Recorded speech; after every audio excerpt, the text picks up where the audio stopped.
Hello, today I'd like to talk about glass, particularly glass in Helix and glass in SXA. So as part of the reference solution, I have included usage of glass because I do end up using it on a lot of projects, and I just want to make sure it's clear how to best leverage it. So this is probably going to be primarily a code demonstration, so let me explain a few different things. The first of which is you're going to need a foundational module to bootstrap glass into Sitecore. What you don't want to do is have all that code that sets up glass in every single project. They'll conflict. So really, you're going to need a foundational module that will be responsible for all of the glass configs, and these are the configs that get added when you add the glass reference, as well as the app start to kind of get it going. Do understand that this alone isn't enough to get glass functional in your site. There are a couple other aspects. So one is making sure glass knows about your assemblies so that the types you define are ready to go. And what you'll find is I have glass classes defined in both the foundation.sample and foundation and the feature.sample feature that are all in the models. And in order to let glass know that these exist and to do that, you'll find under pipelines there is a glass loader class. And it's a relatively straightforward class. It gets configured in, and I'll show you the config in a while. But all it really does is giving the name of the assembly so it tells glass to look through for the types it needs. And that config to get it working, you can find in the glassmapper.get glass loaders pipeline. You just have to register for it. Similarly, you'll find the same basic pattern, a glass loader with that particular assembly as well as that config.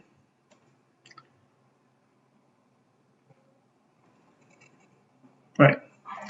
Now, that just enables glass to understand and look for your types. You still have to define them. There are a number of approaches for auto-generating glass models based on serialized Sitecore items, and by all means, go get that working. I used to do that all the time with TDS, and there are probably ways to leverage it with Unicorn. But you're always free to define your own. To make things easier, I did include a glass-based class in the foundation.glass class, and this just gives you a base to make sure things like Sitecore ID, URL, name, the Sitecore item itself, and the version are all available, so that if you're defining your own model, in this case sample content, you can inherit glass space, get that automatically, and just focus on the fields you want. Just as a best practice, I'd like to include the GUIDs, whether it's the template ID themselves or the fields. And you can see I define most of that in this constants folder, where I have a template that defines the template GUIDs that are in use. And for each class or each template, I have a field class that defines the fields. It's just cleaner than having magic strings within everywhere, and it's just something I'm used to doing. The other thing I've done in the past, especially if you are doing code generation, is sometimes you can generate code to produce these constants as part of that generation file. So things to keep in mind. Now, the last piece I'd like to touch on is the fact that Glass in version 5 has been redone to have a number of contexts.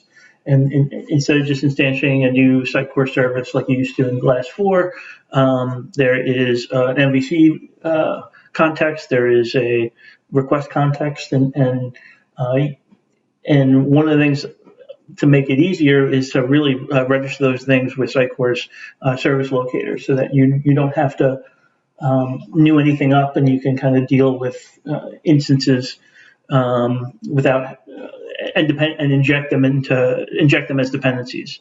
So one of the things I've done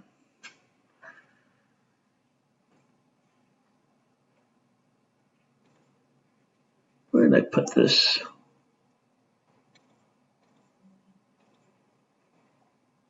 Yeah, I created it under configuration. Maybe it would have been better in pipeline. But essentially, here are the contexts, and I added into foundation.glass. And I took this from a blog post. I think it might have bid by Corey Smith, that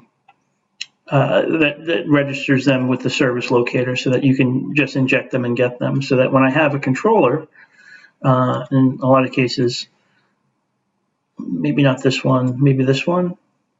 Yeah, this required an MVC context. It just gets injected automatically because it's registered by Glass, so it can actually leverage it. So something to keep in mind. The last piece I'll talk about is some SXA specific items. Now, if you've ever built a custom component with SXA, you have to create a repository, a view model, and register everything and get them into your controller. And so it's a bit of effort, but it's not difficult. If you're used to using Glass, you don't necessarily want to create your own custom view models every single time. And unfortunately, with SXA, your view model has to inherit a very specific type. So what I've done is I've created base rendering models that inherit rendering model base and variance rendering model, so that we can automatically wire up a model that gives you access to the Glass type underneath, but also supports everything XXA supports.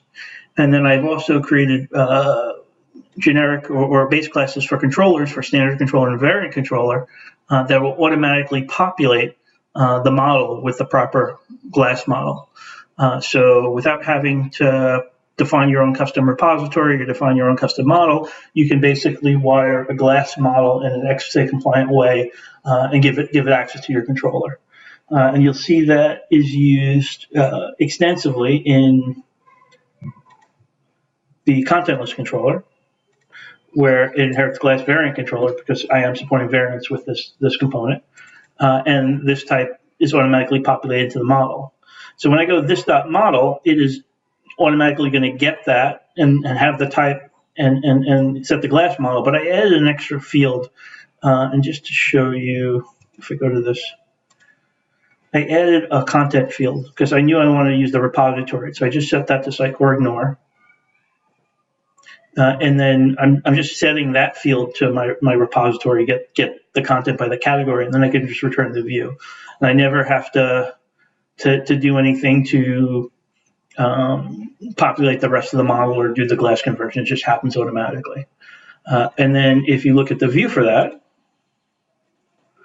you can see we're inheriting the variance rendering Glass model with our sample contentless model, which gives us access to model.glass model to do things like editable for the title, and just go use strongly typed checks on content and content counts and things like that. But in the end, we end up going and looping through our Sitecore items, which that item is a field of the Glass model, and pass it to this variant code to render everything else as a variant. So whether you're still supporting variants or you really want a more robust model, it's a good way to do that. So there it is, my overview of using Glass with Helix, with using Glass with SXA, and kind of what I put into this foundational Glass project.